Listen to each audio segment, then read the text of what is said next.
Hello everyone, welcome to our second video. I kind of fixed the sound from the first one on loans, debt, and credit. This is 6-3 for math for the trades. And yeah, we're going to hopefully polish off all the big topics here for these three subjects. And hopefully it's helpful for you.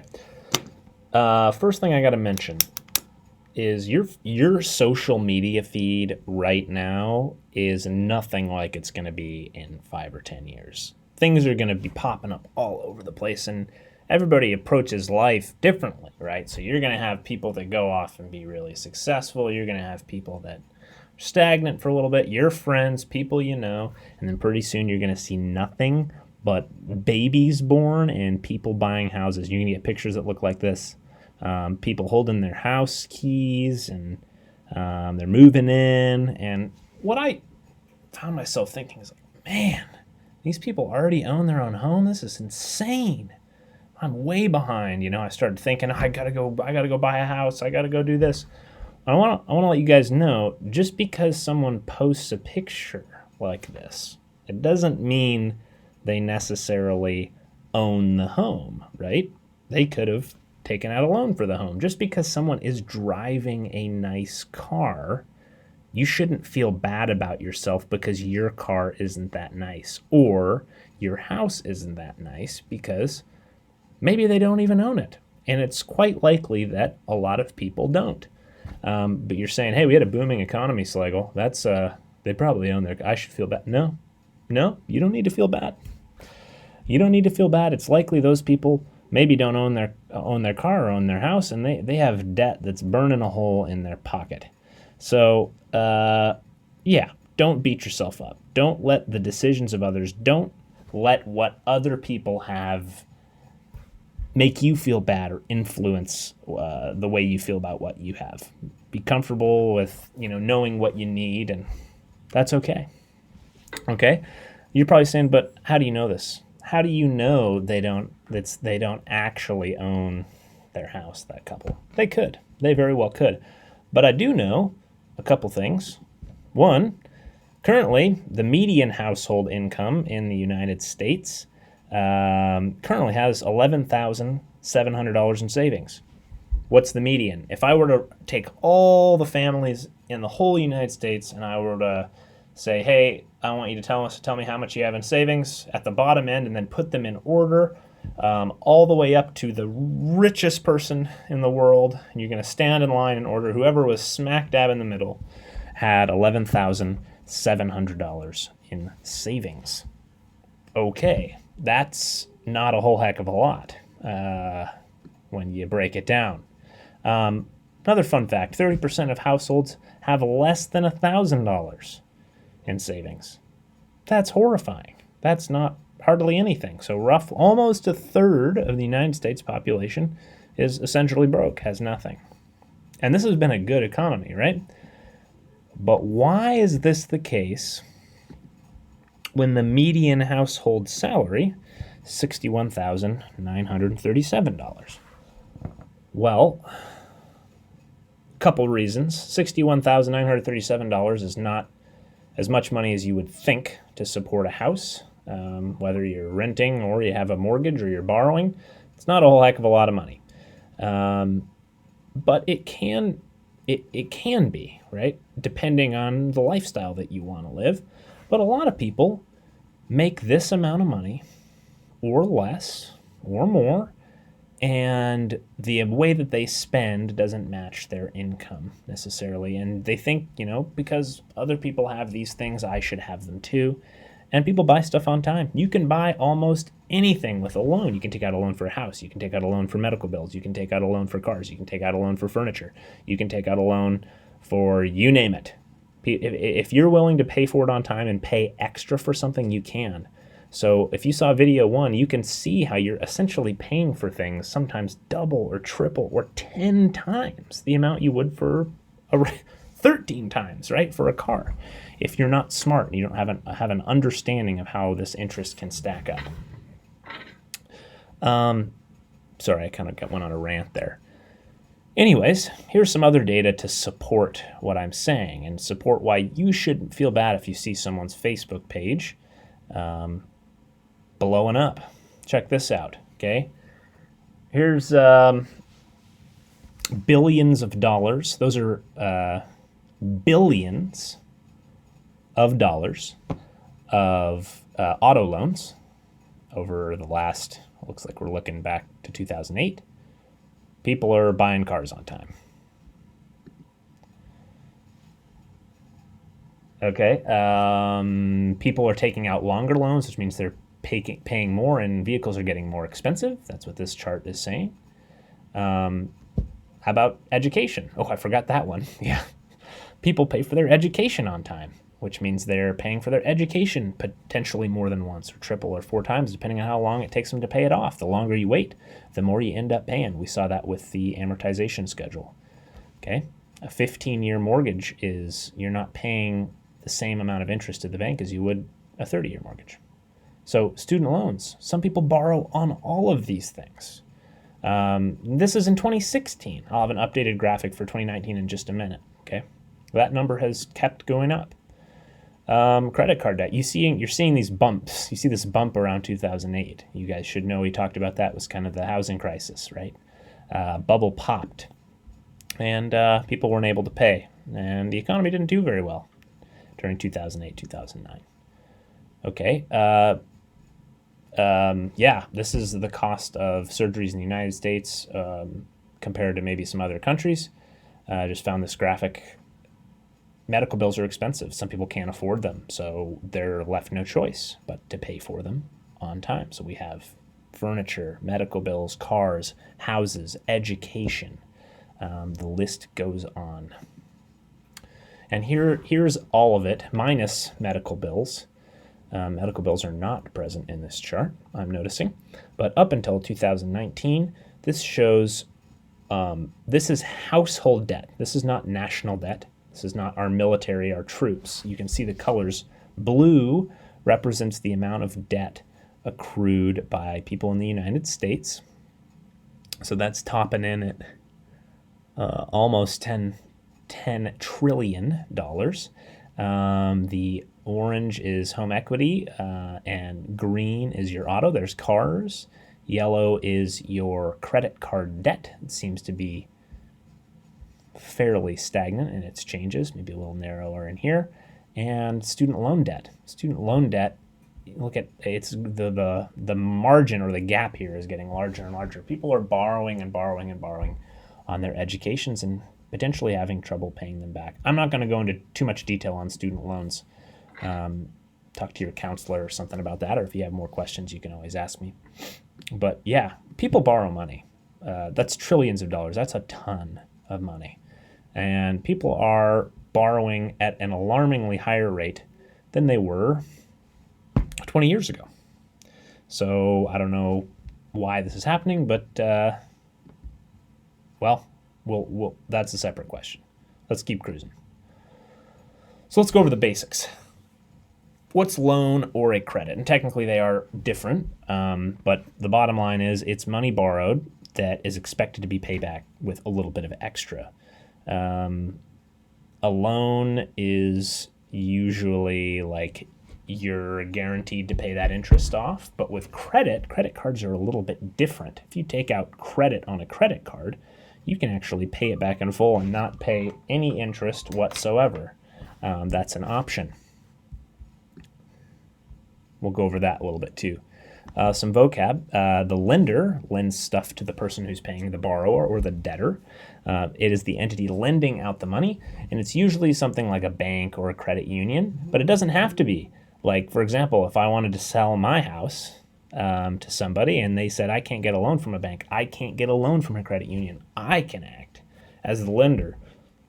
And I can say, all right, you can have the house, but you have to pay this agreement. So the lender isn't necessarily a bank or credit union, but you can get legal agreements drawn up, and you yourself can be a lender for a home that you own if you'd like.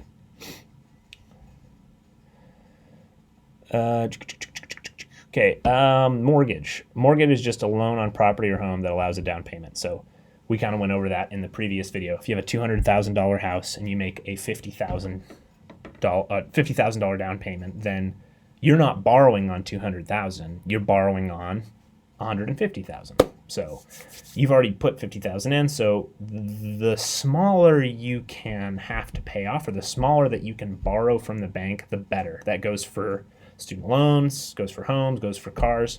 The less you borrow, the less you have to pay in interest. So.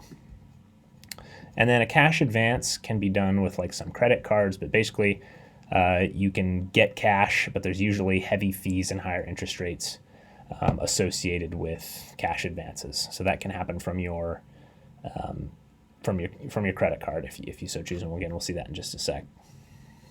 So what's the difference between a credit card and a debit card? Well, a debit card kind of just acts like a check from your checking account. You swipe, and it, as long as it's cleared, pulls it out almost immediately. Credit cards are a little more complicated. When you get a credit card and you buy an item, a bank or credit union is going to cover the cost of what you purchased. You didn't purchase it. They purchased it for you. Okay? Then, at the end of the month, okay, they total up everything that they purchased for you, and they say, all right, it's time for you to pay us back. And you have one of two routes you can go. You can do the smart route, which is this route to the left, which is where you pay the bank, you pay the credit union back 100% of what you borrowed from them or what they paid for you. If you do that, if you pay it in full, there's no risk, there's no problem. You don't pay any interest to the bank. You pay exactly like you would have paid with a debit card. It's just like there's this weird delay that happens, okay? And so you're like, well, then why not just use a debit card? We'll go over that in just a minute, okay? Your other option is to not pay at all. And that's fine. That's why people use credit cards. It's because maybe I want this thing right now and I have to have this thing, but I can't pay for it all, but I need it now because it's going to help me make money or something, right? So what you can do is you can pay the minimum payment on the card, or and then basically you're paying interest on everything else that's left over. So anything that you didn't pay on what you owe, you're going to be paying interest for that, which can add up fast. Now you saw with the house, when you have 5% interest, you end up almost paying for the house twice over the course of 30 years, right? So you can imagine how bad it can get if you're paying with credit card percentages, which you'll see in just a second. So then why get a credit card? If you're just going to use it like a debit card, if you're just going to pay for everything in full, why even get a credit card? Well, because the first one, kind of like I said before, you can buy stuff you don't have the money for. I wouldn't recommend doing that. That's not a good thing to practice if you can avoid it. But number two, this is important, you can get rewards like air miles or cash back for paying on time. Rewind a second. I can put a lot of bills on my credit card. I can put all my groceries on my credit card. That means for every dollar that I'm spending, that bank is paying me rewards back. Okay, that bank is paying me rewards in some form or the other. I have an Alaska Airlines credit card, so I get air miles. It allows me to travel for a reduced cost, and since we have family in the lower 48, we live in Alaska, that really makes sense for us. We use all our miles and we use our buddy passes regularly so we can travel. So that's the card that makes sense for us. You should get the credit card that makes sense for you if you're going to get a credit card. And I believe that everybody should have a credit card and everyone should be building credit. Yeah, because you want to build your credit score. Credit score is important, and we're going to go over why your credit score is important soon. And all of this is tied together. But credit cards can help you. And whoever is using a debit card is not getting these rewards, right? Two people, person A, person B. Person A using a debit card, they're just paying for stuff just like they would in cash. Other person, I can't remember which one I said first. The other person is now getting this cash back on what they purchased throughout the month, or they're getting that reward that makes sense for them. And you can have more than one credit card, by the way. We have 3. Now check this out. This is the annual percentage rate. We talked about houses were at, well, the housing market's like 3-ish% right now for a home loan if you get approved at that rate. Yeah, credit cards, if you don't pay it off, this is the Alaska Airlines credit card, operates for Bank of America. You pay 17.24 to 25.24% APR back on what you owe. Yikes, that's steep. That can be really, really, really, really steep, and that's just for using it normally, not paying back. If you do cash advances, it can get even higher. It is higher, and then penalties based on your credit worthiness, on the prime rate, blah blah blah blah blah. Late payments can get up to 30%. So you're talking about really this stuff's adding up. You're probably thinking like, oh my gosh, well, you're already poor. Like maybe the person was already struggling and they borrowed all this money. Now they're really hurt. Yeah, it's called, Dave Ramsey calls it the debt snowball, right? If you are borrowing, the more you borrow, the more you get sucked into borrowing more. And the more you borrow and the more debt you accrue, the more you owe the banks, and you can be completely trapped by the debt that you have. And you can maybe never, ever be able to escape it, which is a horrifying feeling. I would like to be in control of my future, please. Thank you. Okay. Talked about credit. You want to build your credit. So how do you make good credit? A credit score is basically just a measure of your trustworthiness. So some entity, not always a bank, someone can look you up and say, hey, how trustworthy are you? I don't know if I trust you, right? With Bar, I'm not going to lend you all this money. How do I know you're going to pay it back? So they have a bunch of different things to kind of gauge whether or not you're trustworthy with your money. If you're a youngin', you want to get a credit card, you can get it under 18 if you're sponsored on another person's account, but typically the age is 18. When you turn 18, you can go get your own credit card. And when you're a greenhorn going to get your own credit card, they don't have any information about you, right? Why would someone loan you money if you have no record? They have no record of how you are with your money. So your age or how long you've been borrowing, all that, your credit history or payment history is a huge thing, a huge determiner of your credit score. So you're probably going to have a pretty poor credit score when you first start getting a credit card. But as long as you pay everything off and you continually do what you're supposed to do and you are responsible, then you build up a positive payment history, you build up a length of credit history, and your age is increasing, so your credit score will naturally rise as you continue to be responsible, and it falls if you're not responsible. It used to be that I think it still is, depending on, I've never done this, but you can call to check your credit score, and some places say that it doesn't lower your credit score. Some places say that credit inquiries do lower your credit score. I'm not sure if that's still a thing or not, to be completely honest. We'll talk about getting sent to collections later, but that's basically if you default or can't pay off something, that affects your credit score. How often you use your card. If you have a card but you never use it, they're not really getting a good feel of how responsible you are. So that you want to be using your card to build positive credit. And they look at kind of your loan history and paying off other sort of loans that you might have. The people that determined this FICO credit score is what it's called. There are a bunch of these companies entities, Experian, and what's the other one? Equifax and something else. Anyways, those are the people that came up with this as a way to kind of measure trustworthiness. But if you want to buy a house, right? If you want to get a house at a good interest rate, or you want to get a car at a good interest rate, they're going to look at your credit score. This is a big deal, okay? So this thing, you want to try and be responsible with this. And people say, don't get credit cards, they're dangerous. Some people might say that. I say, as long as you're responsible and you can pay it off every month, you want to build credit.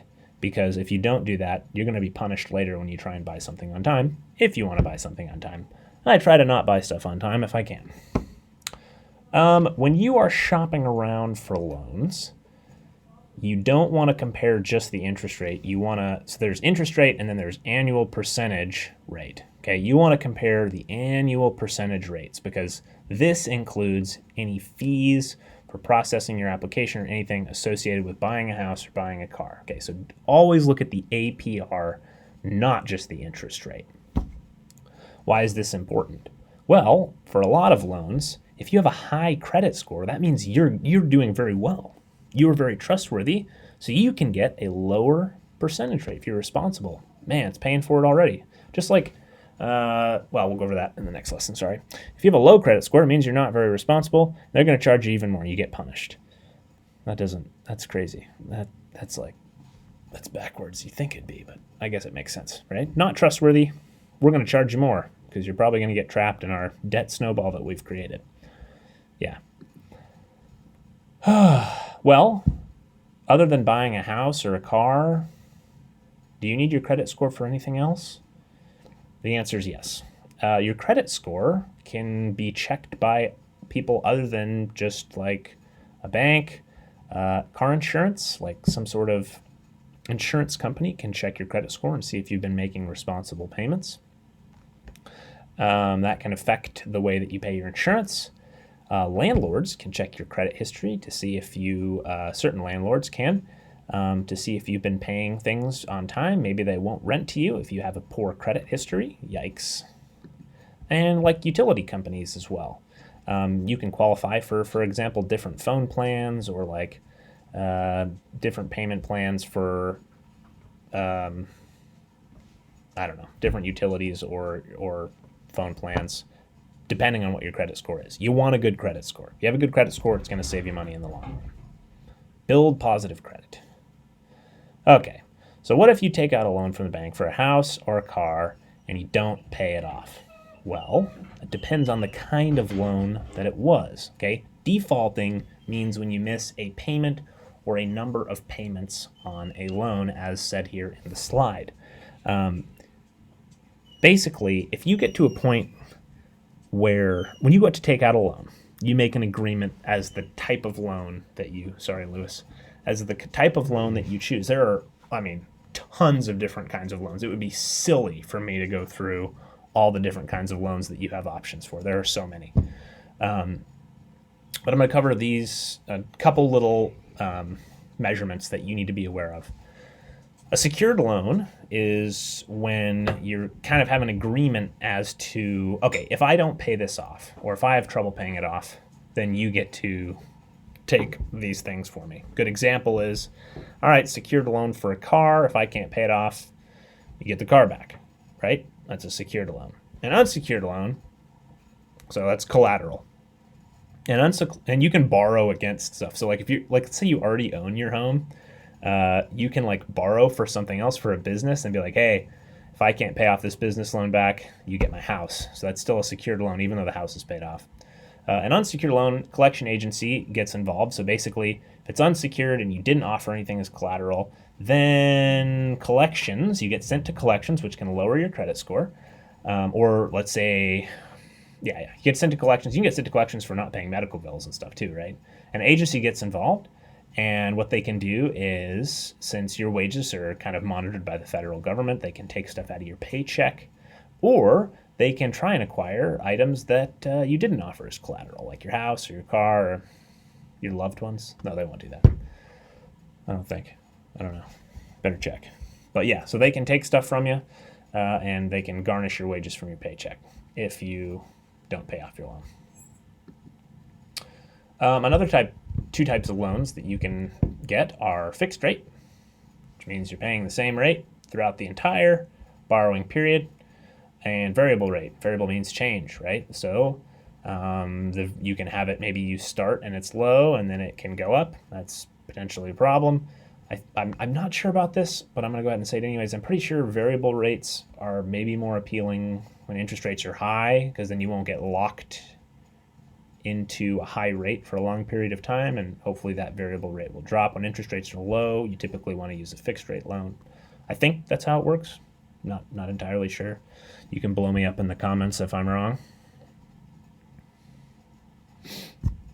Okay, interest rates change over time. 30-year period for a loan. The government just lowered interest rates during the COVID-19 thing. And so a lot of people are refinancing their homes. What this means is you are replacing an existing mortgage with a new loan. You have a new agreement at a new interest rate. And so this makes sense for a lot of people, but this process costs money. And so if it's not worth it to pay the cost for refinancing at a lower rate, you probably shouldn't do it. And I don't know much more than that about refinancing, so hopefully that was helpful and for what you've been hearing in the news. There's also when people borrow money, they're kind of assuming they have a job in the future. So a lot of people are like, I got a job right now, go get a big car, go get a big house, I got money rolling in, lose the job, get laid off. Okay, it's not the employer's job to make sure that you don't go buy a super nice SUV or something, right? If you get a super fancy car and you don't need that car, it's not your employer's job. That's your fault for buying a car that's more than you can afford, right? So you lose your job. Now you got all this money to pay for. You got these monthly payments you got to hit, and that can be a problem. If you don't have a loan, it's not as big of a problem.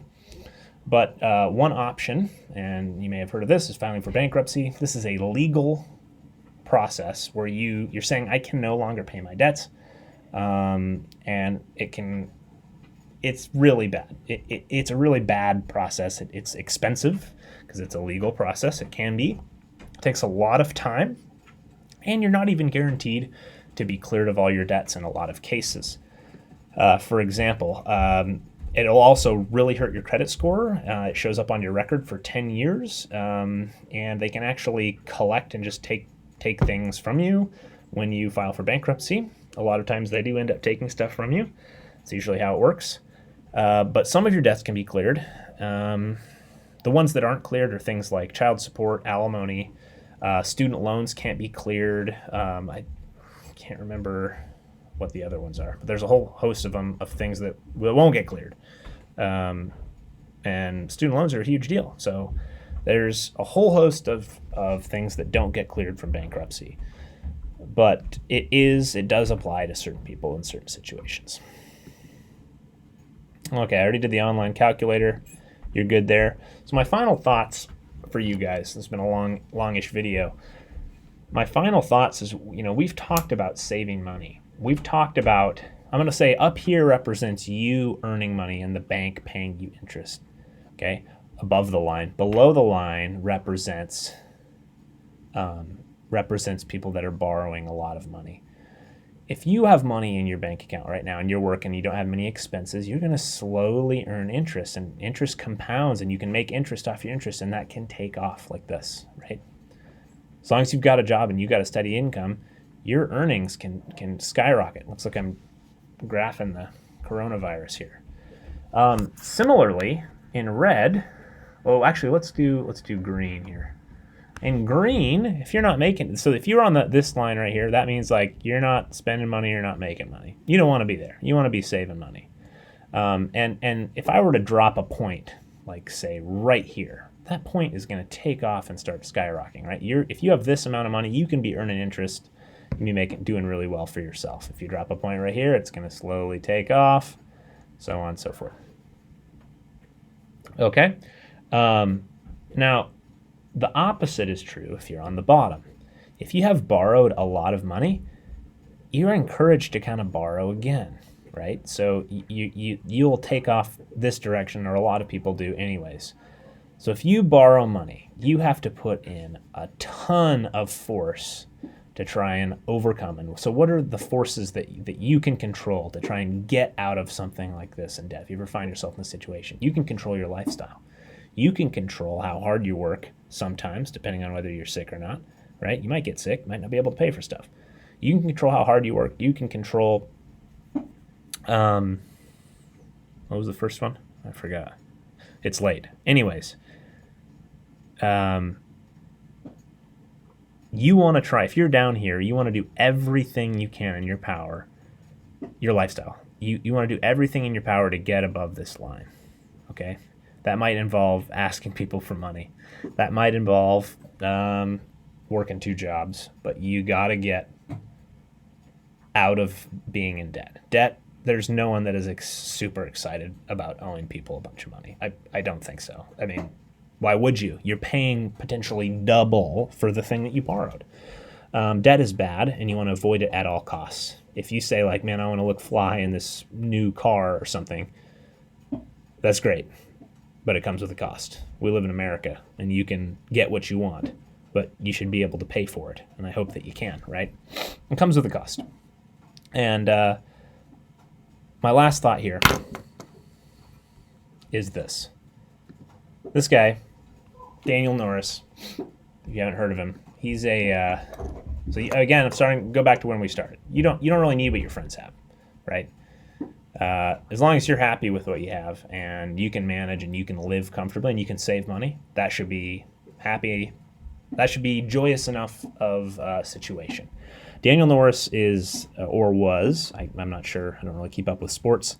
The pitcher for or a backup pitcher for the Detroit somethings. Anyways, MLB. Major League Baseball pitcher. And he makes a lot of money, a ton of money. And in the off season, during the season, he lives with his teammates. In the off season, he doesn't have a house. He's not spending loads of money. He lives in a van and drives around the country. You don't need what your friends have. You don't need to be spending loads of money on really nice things. We need very little to survive. So the more that you can control what you purchase, the more you can save and the more you can prevent yourself from being in a situation like being in debt. We don't know what life has in store for us, so it's better to try and build up some sort of a nest egg for yourself. It's not about how much money you make, it's about how much money you can save. So I hope this was educational for you guys. I'm fairly conservative with my money, but I try to avoid debt at all costs. As you can tell, I do not have a very nice backdrop here. That's like an old sheet, and looks like I'm in like a shipping container or something. But anyways, hope you guys are doing all right, and I hope you enjoyed the video. It's been a long one. Your assignment is I'm going to do some home calculations like we did in the previous video, and you're going to list the things from this video that you thought were helpful and that you think that you'll take away. What are the most important things that you think you'll take away from this lesson? I'm really curious about that. So thanks for watching. Hope you guys learned something, and we'll see you soon.